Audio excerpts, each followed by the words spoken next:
All right, we finally get some answers, but are they enough? Let's talk about Surface Season 2, Episode 8.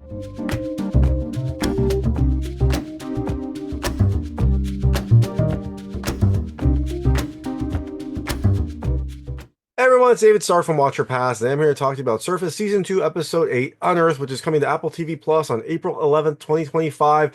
It is the 8th episode in Surface Season 2, where Sophie slash Tess went to England to try to dig up some demons from her past. They are now dug up. Episode 8 seems to kind of unearth, the name of the episode, a lot of demons, but is this enough? Is this episode worth watching? My hot take is, I actually think you should watch it. This is the first episode of Surface Season 2 I said that you should probably watch. I thought I had a lot more answers, some really beautiful music, some pivotal scenes, and I also really like the ending. Look, there's still some of the things I don't love about Surface, some poor decisions by people, but it wouldn't be a drama without that. And you know what? At least it's forgiven because this one finally gives us some answers, gives us some information about what happened, and lets us conclude this chapter of Surface. Will there be another one? Well, you have to watch the episode to find out. So, I'm going to tell you a little about the episode, a few things I like, a few things I didn't like, and then really quickly go into a recap. So, as you can imagine, there will be spoilers in the recap section. If you don't know what happens in this episode, you might not. There are some big surprises. Like I said, the big answers that we've been waiting for. I would turn it off when we get to the recap. Before that, though, I'll be vague. I'll be spoiler free. Unless you want to get to those spoilers. So, episode 8 continues directly after episode 7, where Callum saw Sophie and James's car get run off the road by someone in this like late night potential hit, potential accident. You don't really know.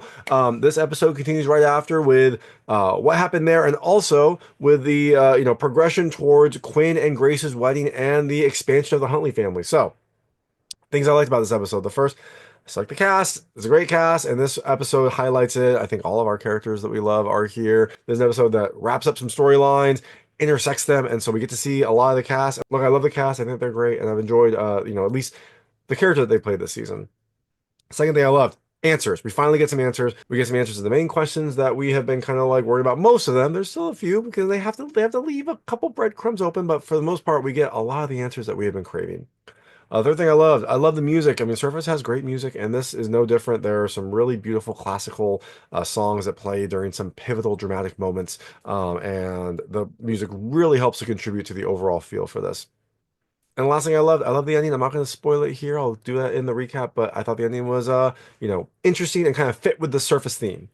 So, all that being said, things I didn't love as much. Again, just kind of poor character choices. That happens. I mean, this series is not built on good choices, but it seems like some characters make some pretty poor decisions. We still have some of these character changes that I haven't loved, so it's okay. It's still an enjoyable show. It's my guilty pleasure. I kind of like it's a comfort food at this point, but I did actually really like this episode. So all that being said, Surface season 2 episode 8 comes to Apple TV Plus on April 11th, 2025. Like I said, I think you should watch it. It makes up for just an okay but entertaining season 2. This was kind of like the pinnacle. This is what you want. It kind of built towards this finale, and this finale delivered. So if you do check it out, let me know what you think. Let me know what you liked and didn't like. I'd love to hear it. And I'm going to really quickly go into a recap right now. So if you don't know what happens in this episode, I would turn it off now because there will be spoilers. So I tried to think of like doing this in two phases because you kind of could, but a lot of this stuff interweaves. So I'm just going to kind of go through chronologically. We'll see how this works. We'll find out. But remember, at the end of episode 7, there was that car accident. Callum saw it in his rearview mirror. We didn't know what he did. Well, we find out here he went to a nearby house and was like, call the police, get help. And the person's like, okay. He's like, there's an accident up ahead. And then he's like, do you have a rifle? And I was like, if some person came to my house in the middle of the night and was like, hey, there was an accident over there. Also, can I get a gun?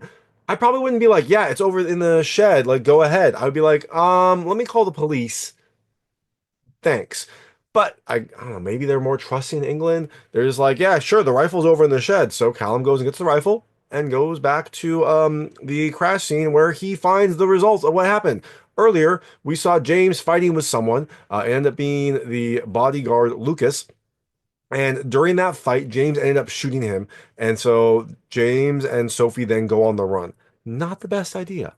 They probably should have stayed. But I guess their natural inclination is to run, so they go on the run. Now, after Callum returns, the police show up. They take Callum into custody. He's the main suspect. He's being interviewed by the police.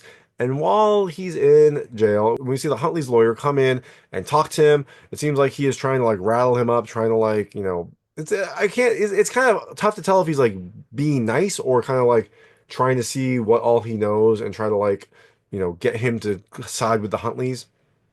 I think he's doing a little bit of both, but Callum doesn't trust him as he shouldn't, and so he basically doesn't accept the help. So we know the Huntleys know what's going on. Henry wakes up Quinn and tells him that Lucas is dead.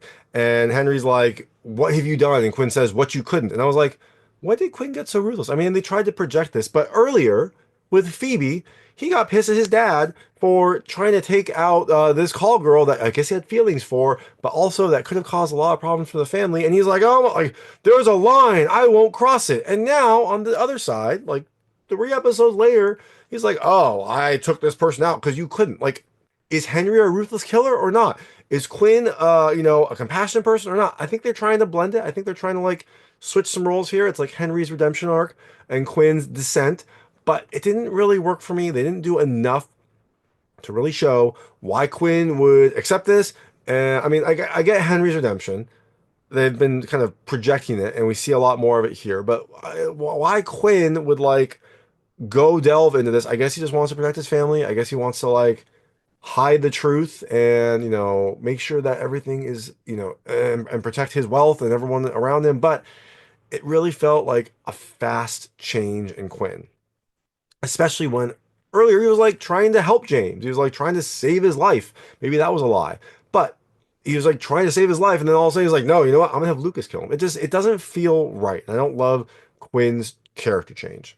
Now, this is also Quinn's wedding day, so the wedding guests are getting ready. Grace arrives. Everything is getting ready for the festivities, but because of this, accident slash murder, Quinn's gonna get interviewed. Guests are going to interview people that saw James assault Quinn are all going to get interviewed. So it's going to put a little damper on the wedding festivities. Now, meanwhile, while Sophie and James are running, Sophie starts to remember what happened. She says that she had the proof of what happened when she was back at the Huntley residence. That's why she wanted to go up there. She started to remember what happened then. I guess Sophie is a situational learner, I guess. I don't know. But while she was there, she knew that there was a car that had been hidden by the Huntleys. And she also had the coordinates because previous Sophie, before she lost her memory, had written those coordinates down. So she says that was the only evidence that she had that her mother was killed, and now all that is gone. What evidence that car might have, we don't know, but that car was then removed later by the Huntleys. So now, meanwhile, Eliza shows up for the wedding festivities, and she gets mad at her father for saying that he never told her that her mother killed Sophie's mother. And I'm like, that actually feels like something, a father might want to keep from their young daughter. Their daughter was very young when that happened. You don't be like, "Oh, by the way, your mother's a killer." That doesn't seem like it. Also, look, if my mom killed someone, not saying she would, she's a saint, but if she did kill someone, I'd, probably be on her side regardless. It's your mother. Like, I get that their family is a little more conniving, but it's still Eliza's mother. She should be like, I don't know, understanding or at least take her mother's side. Like, her mother doesn't seem like a cold-blooded killer. Maybe she is. Maybe that's a new revelation, but it's weird that, I mean, I guess Eliza feels the guilt because now she knows Sophie and, she treats her, she's like a sister now. I mean, she's a sister. And so maybe she feels that guilt, but like, it's still Eliza's mother. It's still someone that you would think that she would still want to protect. I get that she's upset that this information was kept from her. It doesn't seem that weird that they wouldn't tell Eliza that her mother killed Sophie's mother. That doesn't seem like something they would just like trade along at the, Thanksgiving conversation. But Eliza gets mad about this. So meanwhile, Callan is the main suspect in the, killing of Lucas, and so he's being held in jail. His boss, Julia, comes by to see him and tell him that the magazine will help. But then, as she's talking, it seems clear that maybe she was asked for more information. She asks Callum, like, if he knows where Sophie is, if he knows what's going on. And Callum sniffs through this, but then she also says that basically the police are trying to pin multiple things on Callum, mainly Phoebe's death, because he was in contact with her. Of course, she's a source. He became very nervous when she couldn't be found. Of course, she's a source. But in any event, it seems like they are trying to pin some stuff on Callum. And so his boss is trying to work with the police, but also she does seem to be a little bit, concerned about Callum's safety. So there is that. Now, Meanwhile, Grace is getting ready for the wedding and she goes to see Quinn. And she says she's not sure if she can do this. She doesn't know if she can join this family, basically, with how they've treated Quinn's sister. And Quinn goes and is like, Sophie and James have been working to exploit the family. They've been trying to use them. And, that's just who they are. So he's like, look, I understand if you want to back out. I'm gonna go to the church. If you want to continue, I hope to see you there. Spoiler, she does show up. She does get there. So it seems like the Huntley family is getting a little bit bigger now. James and Sophie are back at the apartment that Callum got them. Callum's friend has an apartment that he let them use, and so they're trying to figure out what to do. They're trying to figure out if they're going to run, and then Callum calls and says he's going to come meet them, and they're like, okay, that's weird. And we find out that he's working with the police to try to like locate James and Sophie. And you think that Callum is turned, but it's still Callum. He still, cares about them. And so he uses his accent to trick the police and give Sophie and James a heads up. He calls them, is like, hey, do you see me? I'm right outside. When they look out, he's looking at a different apartment. When he was talking to the police, he said they were in like blah blah blah unit D or whatever. And the police then went to unit D. But Callum just said like, "Oh, you must not have understood my accent. I said B. I've always said B. It's not my fault if you can't understand an accent." So Sophie and James see this, see Callum, and with the police, and they hightail it out. Now I don't know. Does this apartment have like a back door? I hope it has a back door because they can't leave from the front. The police are all there. They somehow manage to escape, and they are now on the run. Now the wedding happens. Like I said, Grace shows up. Eliza is freaking out. She seems to be very kind of like she seems to be very affected by this knowledge of what happened to Sophie's mom and that her mom is the one that did it. So she seems very nervous. And Quinn seems like calm and collected. He is now the like I guess the cold person in this family. And after the wedding, Henry takes his dad back to the house. And there they talk about the night that Emma died. He realizes that on the night that Emma died, Sophie was there and that his dad then hid her from him for years. And I was like, okay, that might be the case. How did you not recognize your daughter when she came to work at the stables? I guess it was maybe a few years. Like she went to the church orphanage for a bit and then came back. But I don't know. I still feel like you would think this person might look like your daughter. I don't know. Maybe he didn't spend a ton of time with her, but it seems weird that he didn't recognize her later when she was working, in the compound, in the Huntley estate. Anyways, Henry gets upset with his dad and says, like, that night changed everything. Basically, because of, what his, father made him do that night, he crossed the line and he crossed more and more, and that kind of like put him on a downward spiral. So, his dad doesn't want to hear this. He says he'd like to rest now. And Henry says, basically, because of you, I'll never be able to make peace with my daughter. And his dad then says, your bastard daughter will never be a part of the family as long as I'm the head of it. And that is when Henry smothers his dad. And I'm like, ooh, I mean, yes, big emotional moment. Doesn't seem very smart. You don't want to, you are the last person to be seen with your dad. And now he's going to end up dead. I guess he's old. Maybe they'll just say he stopped breathing. But Henry smothers his dad, kills his dad. And then he goes and wanders to where Emma's buried, the tree that we've seen earlier, the tree that Sophie was going towards, and Henry's dad had a shotgun pointed there. That tree that we've seen the picture of Emma is where Emma is buried. And Henry goes there and starts crying. Eliza sees him there and also sees all the flowers that are planted under the tree. So James and Sophie are running, and it looks like they're about to jump on a train to once again stay on the run. And Sophie says that she can't leave; she has to go back. If she runs, her mother will be forgotten. Basically, she's the only one that really remembers her mother. And if she leaves, no one will ever find her body. No one will ever make the Huntleys pay, essentially. So that's when James gives her the documents that Henry took from her. Basically, the documents that Henry gave him when he was captured by the Huntleys. It's all the documents from her safe, including her passport. And she gives James the USB stick, the stick that has the $8 million. He looks surprised, like surprised that you get. I'm like, dude, it's your money, and that's what Emma says. She's like, it was your money to begin with. She stole it from him. This could let him kind of restart his life. I don't think he's going to use it to go back to San Francisco and get his job back at the firm, but we'll see. We'll see what what is it, $7.5 million at this point? What that will do for you. So. She then tells him a story about when they went to Europe and a cafe they went to in Paris.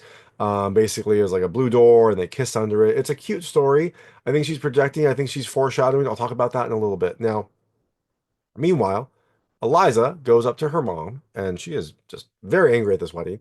And she goes to her mom and says, "How can you do it?" And told me everything. And then Eliza tells her what happened, and we find out that Eliza's mother uh, thought that this was just a lost woman when Emma came to the door and was banging on the door asking for Henry. And the kids were asleep upstairs. She was worried. She didn't know what she was going to do. She was saying all these things that didn't make sense to her. And so Eliza's mother was just trying to scare off Emma and didn't know that the gun was loaded. So she pulled the gun on her. It went off. She said it was a horrible accident, but he's like, but we can't let it ruin today. And, I guess that's kind of true, but also like, this is a big realization. Maybe you should feel a little bit more emotion. Maybe that's why Eliza is so angry, because her mom doesn't seem to really kind of internalize it. But again, it's been 20 years, right? 30 years? I don't know how long it's been, but it's been a while. I feel like maybe those emotions would have softened over time. So even though her mom told her not to, Eliza then ruins the day. She calls Sophie and tells her where her mother's body is buried. She's buried under the tree. Or at least she guesses that. She doesn't know for certain, but she guesses that. And like we all could have figured that out. The very first time that Sophie went by that tree, there were some flowers under that tree. Why would there be flowers under that tree unless there was a body? That's like the telltale sign of there's a body here if there's flowers. I guess maybe you could think it was like a dog or something, but I don't know. Seems like there were flowers. And then Henry's dad came there with a gun, and you're like, what are you doing back here, girl? Like, we kind of knew where this body was, but I guess now it is confirmed. Confirmed-ish. Most confirmed. Now, meanwhile, Callum leaves the police station, and as he's leaving, Sophie is coming to the police station, and Sophie is going to confess. She says that she tells Callum that she wants to tell her story, and he should look her up after this all settles. Now, she goes into the police station, and they're interviewing her. They ask her about the crimes she did here, the Huntley family stuff, and also the financial crimes from San Francisco. But then they ask her if she and then she's like, that's fine, I'll talk, but I want you to listen to me. I have evidence of a body buried on the Huntley estate. So it seems like this is going to be a big revelation. But then they ask her about Tess Caldwell, one of her aliases, and they say you have multiple other aliases and that there are other warrants out for your arrest. And that is all we know. Boom. That is the end of Surface Season 2. Seems like Sophie might have more paths, more times, more things like that. I don't know, but it is nice that we know there will be a Surface Season 3, or at least we suspect there will be a Surface Season 3, and it will deal probably with other parts of Sophie's life and maybe what happens after. Now, throughout this episode, we do get some glimpses of what happened to Emma that night. So this is what happened. Emma went to the house. She brought Sophie with her. She was looking for Henry, begging for him to open the door, and Sophie was asleep in the car. Now, that gunshot woke Sophie up. We've seen that gunshot a couple times. I thought that Emma was shot in the car. She wasn't. She was shot in the house. But basically, Henry's wife shot Emma. She thought the gun wasn't loaded. She was trying to scare her off. She ended up shooting her. Sophie heard this and came inside. That priest, I don't know if he was called or if he was there already to take her away, take her to that orphanage. Henry then went and buried Emma under that tree and planted her favorite flowers there and continued to plant them there for a while. That's why there's all these like, look kind of like, I don't know, like lotus flowers growing into there. And that is what happened to Emma. That was what happened that horrible night. So we get most of our answers, but there's still a few things we don't know about. First, who killed Phoebe? It seems like it was probably Henry. And they've basically projected it's Henry, but I don't know. We never really got a full, satisfying answer of who killed Phoebe. It was probably Henry, but we don't know that for sure. Also, what's gonna happen to Sophie? I don't know. They say that there's all these, aliases and crimes and things like that. Is that gonna weigh her down? Is she gonna be able to talk her way out of it? Are we gonna be able to get some flashbacks? Is this gonna be like a prequel season 3? We'll see. And also, what's next for the Huntleys? I guess they will try to weather the storm. The death of the head of the Huntley family is going to be a big deal. Henry, I guess, will now take over. Quinn will probably take a more active role. But maybe Henry has changed. Henry seems to have gone on a redemption arc. Maybe he now wants to be a nicer, happier Huntley. And Quinn is going to be the evil one scheming. I guess we'll find out. Also, what was that story about Paris? It seems like it seems like Sophie was probably telling James where they would meet in the future. She's, specifically mentioned that place, specifically mentioned Paris. I assume James is going to go there and probably like wait for Sophie. I assume that is where they will meet up at some point next season. Maybe next season will be set in Paris. That'd be a cool place. That'd be a nice place to, film a season of Surface. We don't know, but that is Surface Season 2, Episode 8. That is the end of Surface Season 2. Like I said, I like this episode. I think you should watch it. I enjoyed this season, even though if I didn't love it all the time, it was at least enjoyable, entertaining. It was like a guilty pleasure. So I'm glad it ended on a strong note. If you do check it out, let me know what you think. Let me know what you liked and didn't like. I'd love to hear it. And thanks so much for watching. If you like this review, please like and subscribe to this channel. It helps me out a lot. Make sure all my new content goes straight to you. Thank you.